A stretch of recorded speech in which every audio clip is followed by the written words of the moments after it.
पावसाळा म्हटला की चिंब ओलं होऊन निसर्गातील या अप्रतिम ऋतूचा आनंद घेण्याची मजा।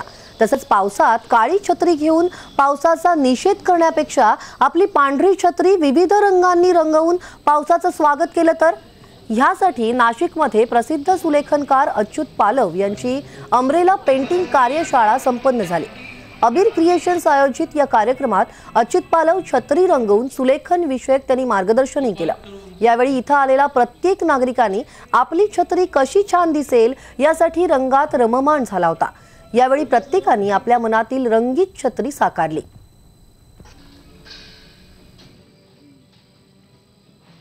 खूप खूप छान छान आठवणी असतात, कविता असतात आणि सगळंच काही असं मनातलं असतं। रंग, आकार, कविता यांचं एक सगळं छान मिश्रण म्हणजे आमचा अमरेला वर्कशॉप। तिथे प्रत्येकजण येतो, प्रत्येकाच्या मनातले आनंद, प्रत्येकाच्या मनातल्या कविता असे छान करत असतो। खूप छान रिस्पॉन्स आहे। मला वाटतं हे नाशिकमधलं दुसरं वर्ष आहे। अच्युत पालव स्कूल ऑफ कॅलेप आणि अबीर क्रिएशन नाशिक या दोघांच्या वतीनं आम्ही हा कार्यक्रम करतो। आणि मला वाटतं लहान मुलांपासून मोठ्या माणसांपर्यंत अशी सगळ्याच प्रकारची मंडळी या कार्यक्रमात सामील झालेली आहेत।